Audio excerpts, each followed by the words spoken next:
On today's show from the hit series California Dreams, please welcome Dr. William James Jones. Hello, everybody. William James Jones here. I am so excited to see and meet you this Friday, Stitch Bar and Blues, New York, right in the heart of it. And for those of you that want to hear me sing, I'm going to be doing the next big thing in one surprise performance. Looking forward to seeing you.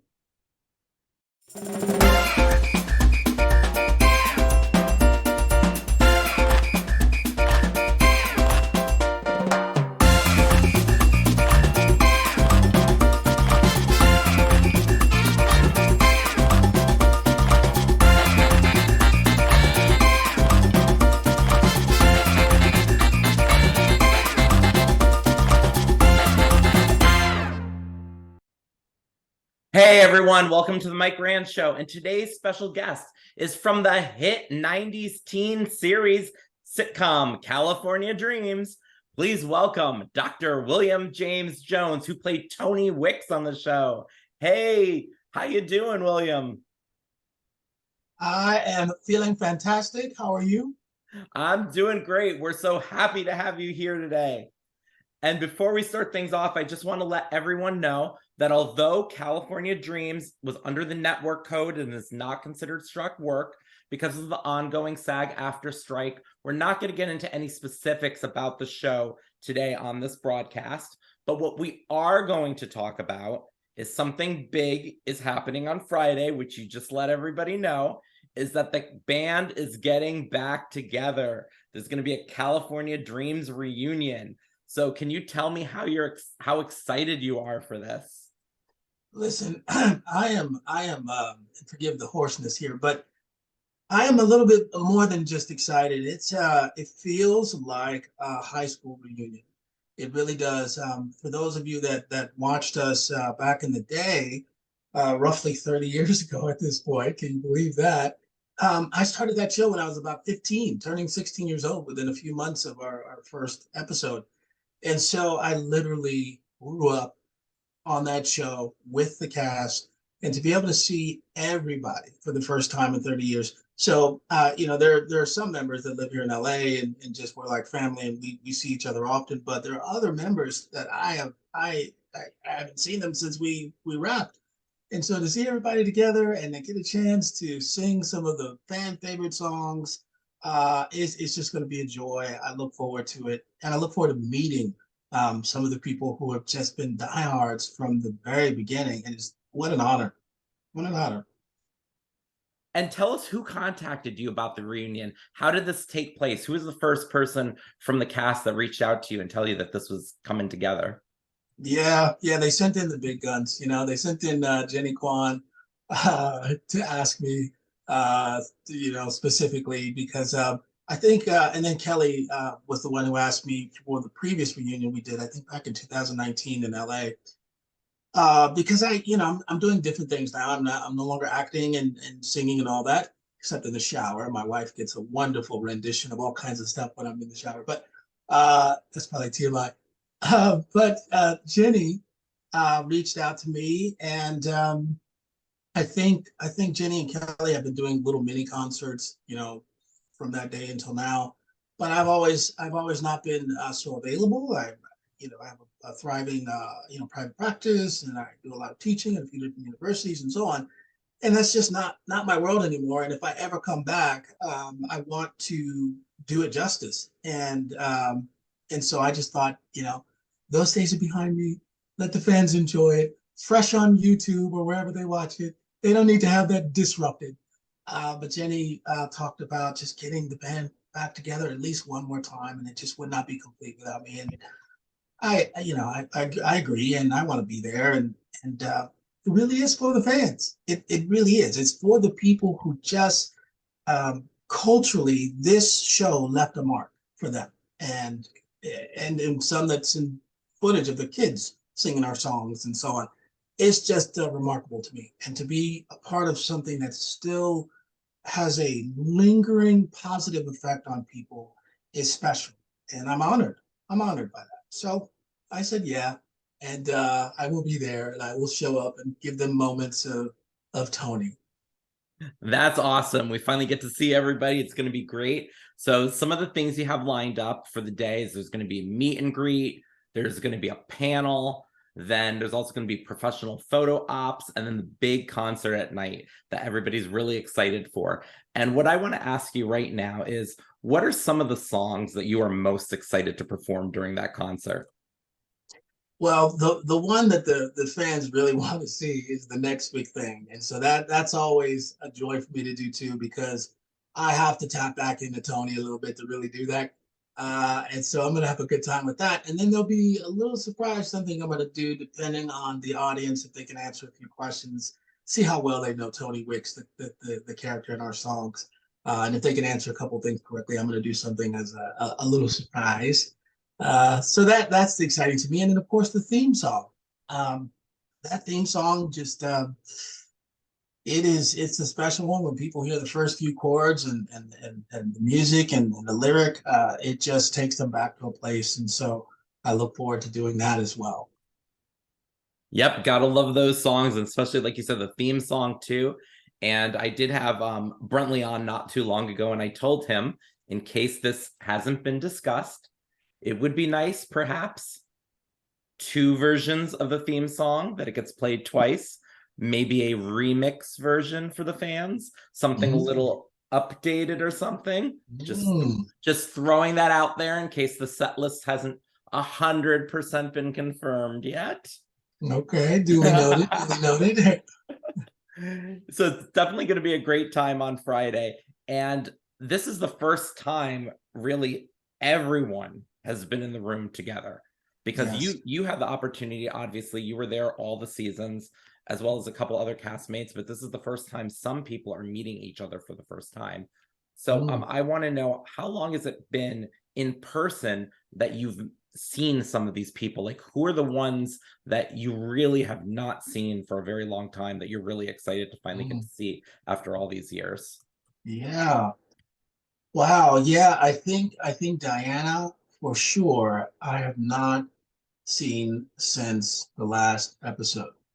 And Heidi, uh, I mean, we're friends on social media, but I think it's been since the Jimmy Fallon reunion. I don't know if I can mention that, but let's just say in 2000, I think that was 2000. I don't remember the year, but there was a reunion we did on a show where it was a California Streams reunion, and I got to see Heidi there, who I mean, her voice is just amazing. I was always so in awe of her voice on the show, uh, and I used to think, you all want me to sing after that?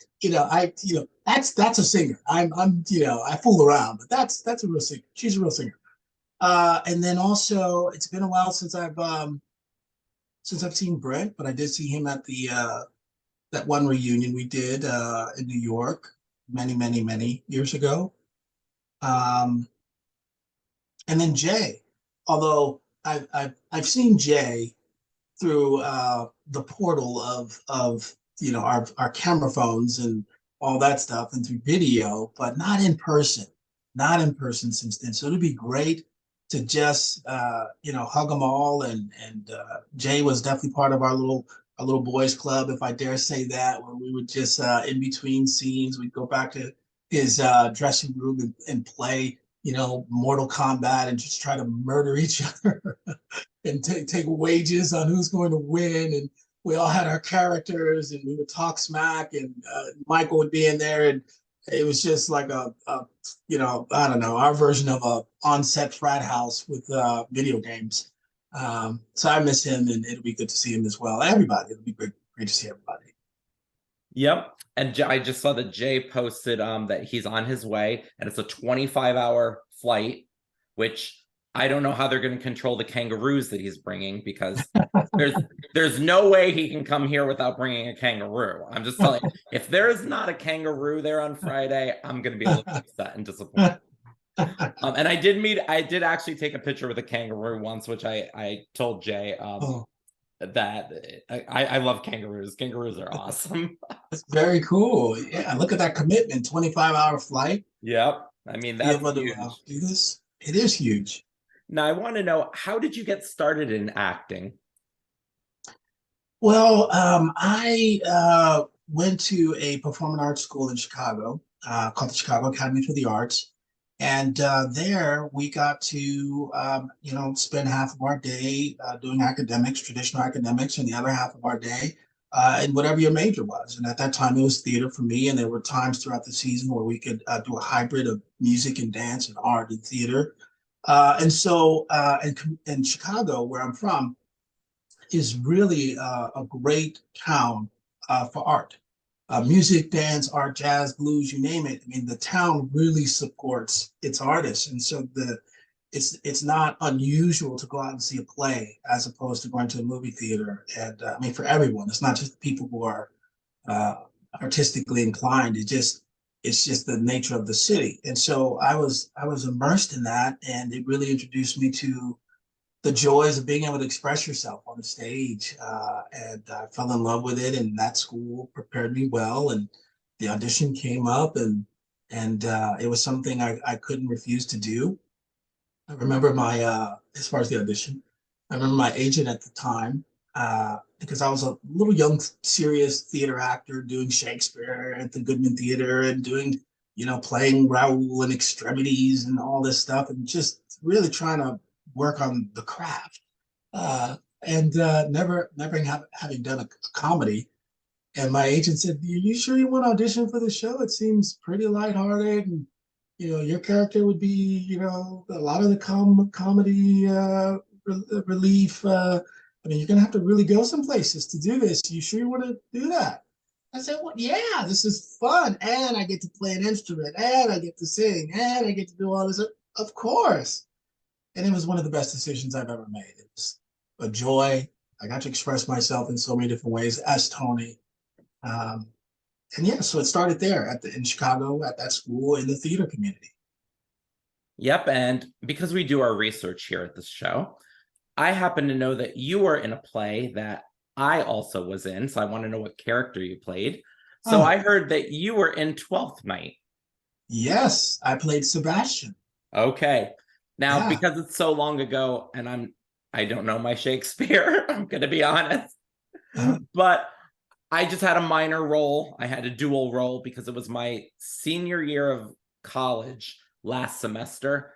And I mhm. just wanted to kind of take it a little easy and not do much.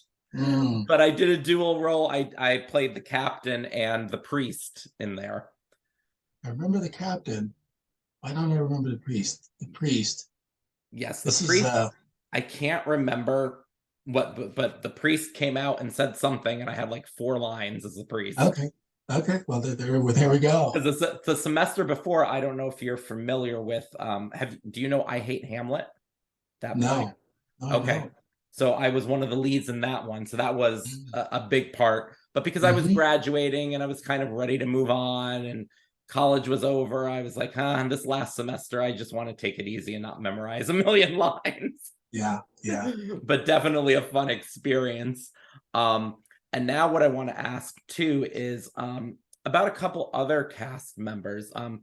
One of the cast members, unfortunately, who played the dad on the show, passed away, Mhm. Michael Yeah, Cutt. So I yeah. wanted to know, what were your memories of him? Yes. Yeah, and just for a moment before we move on to Michael, I just want to say, with your experience with Shakespeare, it's just such a great reminder of an ensemble, and that's one of the best, I think, lessons that I received from doing that kind of theater work in Chicago is working as a team. That there are no small parts. That especially in Shakespeare, everyone's part matters. Everyone makes up the community, and so I just wanted to say that.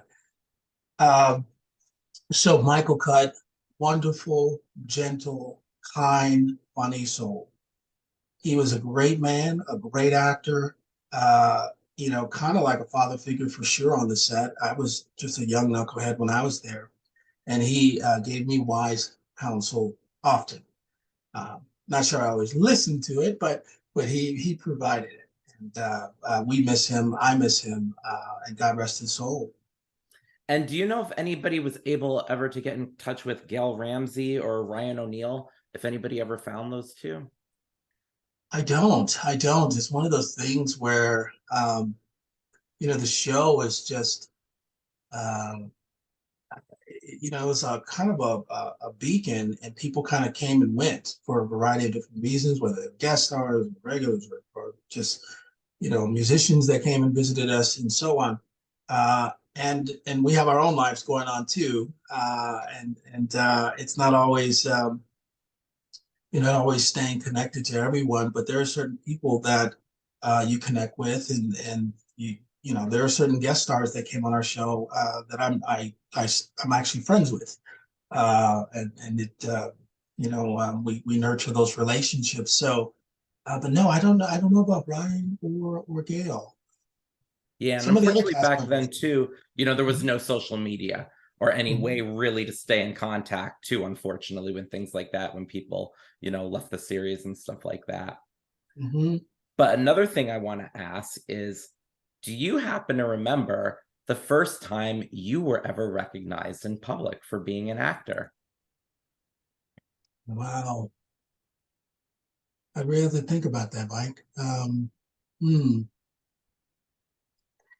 I remember as a teenager. Here's one memory: going to Universal Studios City Walk. And for those that don't know what that is, it's just like this really cool place outside of Universal Studios where before you go into the theme park, where there's just a lot of like cool themed restaurants. And back then, it was a perfect little date spot because I was 15, 16, and I was an emancipated minor, which means that I was literally taking care of myself. Although we had some relatives that initially allowed me to stay with them when I first got here, but then pretty soon it was just itching to get my own place. And so anyway, I remember taking a date to this hot wings place on City Walk, and I remember going to the hostess and walking in, and it was a young crowd, and walking in,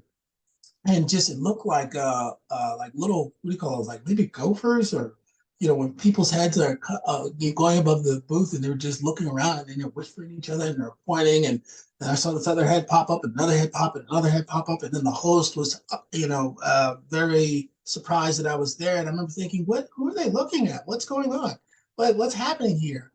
And it was the host that said, "You're that guy, California Dreams." And I said, "Yeah." And she's like, "Oh my," said some really cool things about loving the show, and it just spread kind of like wildfire in that room. And our server was incredibly smitten, and I didn't understand what was happening, but I thought it was very cool that people watched it. And I kind of felt like I don't know, like a little rock star for a moment, just eating hot wings on a date, where it seemed like a lot of people in there knew about the show, and they were very happy to see me That's awesome. I remember the first time somebody recognized me from something, and it was in the supermarket, which was pretty cool. there. Yeah. And what I want to know now too is, who out of all your cast members was the one that would always make you crack up? Now, I would be guilty as an actor. Anytime I'm doing a scene with somebody, I would purposely change the lines because I was testing. I wanted to get the biggest laugh. So I would say things in different ways and stuff. So when people had to do a scene with me, and especially just like if we're talking about theater, Yeah. with the blocking and everything, sometimes you're really close to somebody and you're looking eye to eye with somebody. I could just see them like just they start smirking and laughing before I get one word out. And everybody goes, "It's so difficult to work with Mike because he's gonna make me laugh."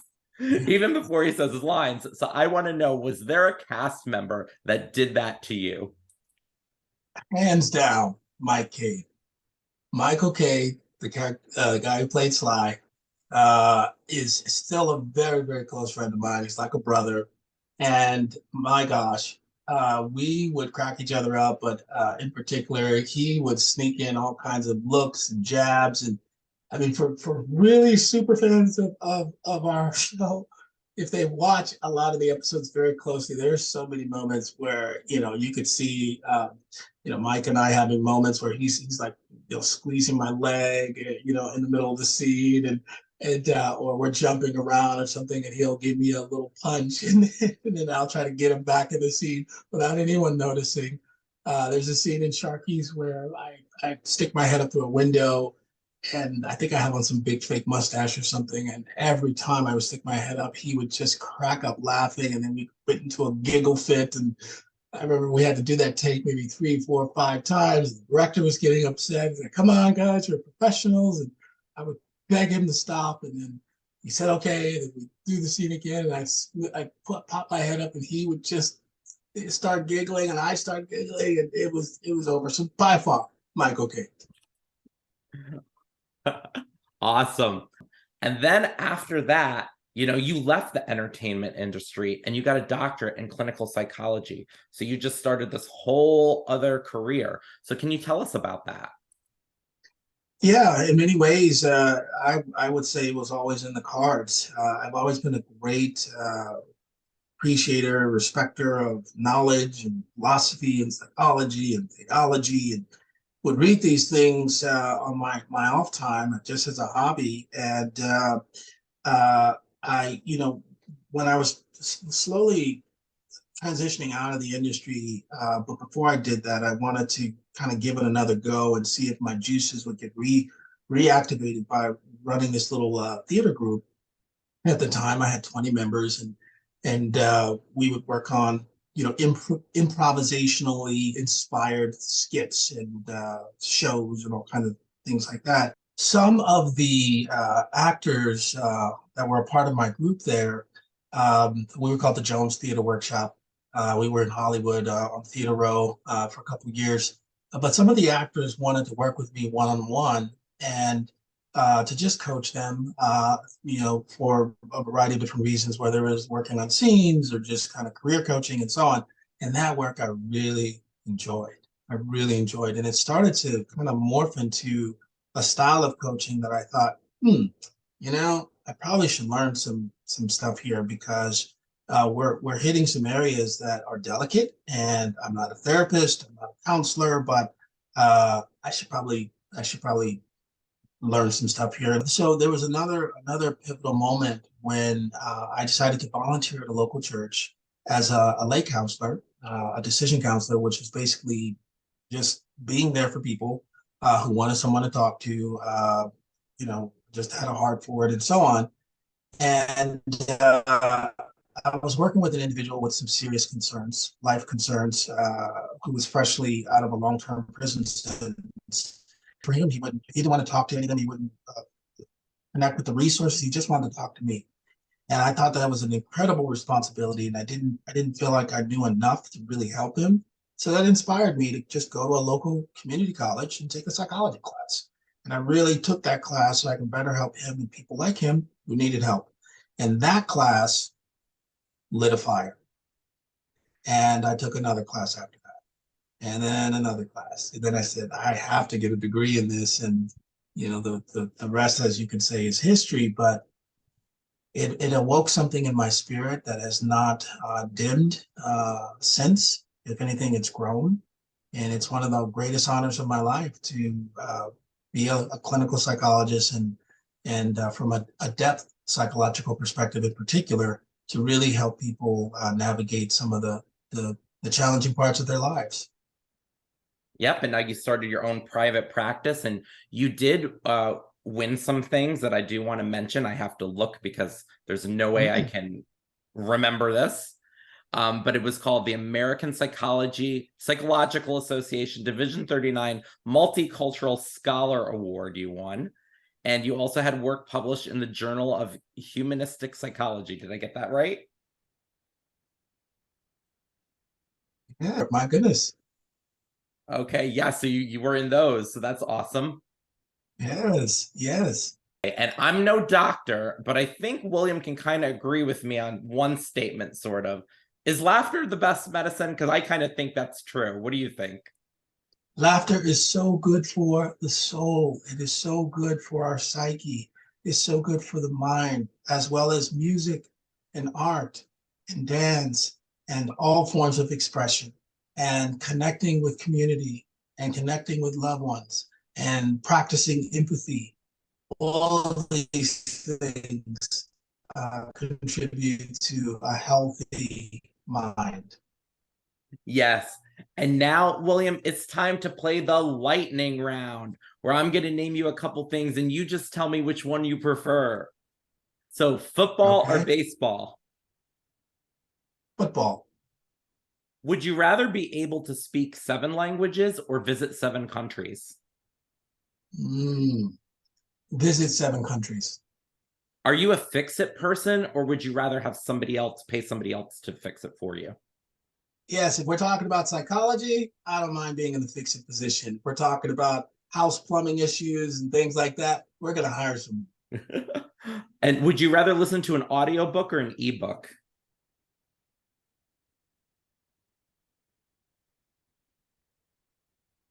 Audio. Would you rather be known as clever or driven?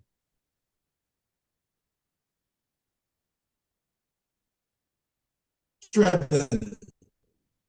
Would you rather apologize first or wait for someone to say they're sorry to you? Apologize first. Would you rather know a spoiler about a movie or TV show, or would you rather just be surprised? I'd rather be surprised. What's worse, surf dudes with attitudes or William when he's hungry? Definitely William when he's hungry, because he does get hangry. Would you rather play a video game or a game on your phone? I'd rather play a video game. Checkers or chess? Chess, by far. Which do you misplace more, your keys or your phone? My phone. And the better Halloween candy, would you rather get Snickers or Reese's peanut butter cups? I would say Snickers. Okay. Thank you so much for joining us here today. My pleasure. Thank you. Can you tell everybody where they can find you on social media? Well, I'm not on it much, but it's on Instagram. I'm at William James Jones, Ph.D. And tickets are still available, Tony? Are there still tickets available on prekindle.com? I believe there might be a few still left, but I do know that the meet and greet is real. I mean, aside from the song, I'm really looking forward to the meet and greet. That's what I'm mostly looking forward to, and I'm going to bring something special for those that come to meet and greet that only they will have access to. Maybe I think 10 people can have me sign this something special related to Tony Wicks at the meet and greet. Okay, awesome. Thank you again for joining us here today. And thank you guys for watching. We will talk to you all soon. Bye, everybody. Yeah.